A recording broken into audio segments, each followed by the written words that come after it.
I'm now on the verge of turning Platform Masters from using AlphaBlend, a Windows GDI function, into DirectX. But I wanted to show a few things before I began making that conversion, although there's a few notes that I need to make as well. Well, for starters, notice the ground. It sure don't look any real different from what I can tell, right? Well, move the camera, and hey, it actually looks a little smoother and finer for motion. Well, that's because instead of a 2-channel system, it's now 3. 2 channels for doubling instead of now it's 3. But to explain that, notice this particular part of the ground. It lines up exactly with this. This is a 1 scale, and this is what you actually walk on. It's the 1 scale part of it. But then there's this one here, the 1.25 you're probably familiar with in the world creation video.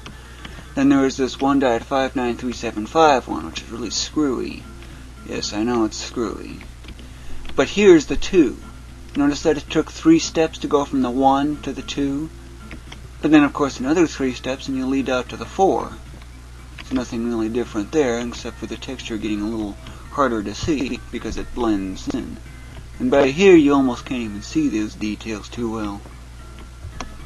But anyway, another change is that instead of the texture going out to here where it suddenly goes completely solid, it's actually textured here.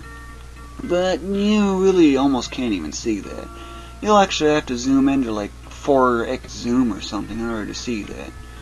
Grass used to be started as solid, but now it goes out to 64 instead of 32, which means this is also textured up to these hills. Another change is that these hills are, well, darker from what it was. That's because I've, changed that so it matches the grass, because they're supposed to be grassy hills. These are really short mountains, and of course you got the city on them. The clouds are otherwise unchanged and probably won't be changed. But another difference is that the fog is also different. Can you spot the difference? Instead of being kind of obvious in terms of the channel zoning difference, it's hard to see the differences. But, yep, I fixed that bug here, but I've also made a change here. Can you notice the change where the river is? Yep, that's one of the other changes. But other than that, and making the trees more green, and the fact I can't make the camera go below the fallout point or the ground. But anyway, DirectX. So why do I want to go with DirectX? There's several reasons, actually.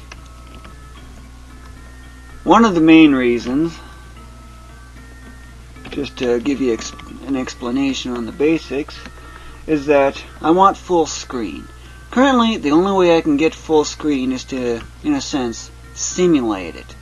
That I do by taking screenshots and viewing it at 200% zoom in GIMP. It's the only way I can do it. It's not exact, but it's close. Close enough. But I don't get any animation or anything like that either. Second reason is vsync. If you're like this here, for example, you can easily see how the movement, it looks pretty smooth, but aside from the 20 FPS frame rate, since my computer can't go all the way up to 60. But anyway, I need vsync because I get this ripping, tearing effect, which is really irritating. Third reason is speed. This game really doesn't need it that much, except for these clouds here. You can easily see the 3D effects and behavior of them. But those are the main reasons I need DirectX for. But I need to learn a few things too. I need to learn the function for full screen, of which I've found. I need to learn the function for vsync, of which I have not found. The third thing I need to learn is how to create buffers. My system currently uses that right now, but that's using the AlphaBlend type system instead, which doesn't really work out too well because of the lack of vsync.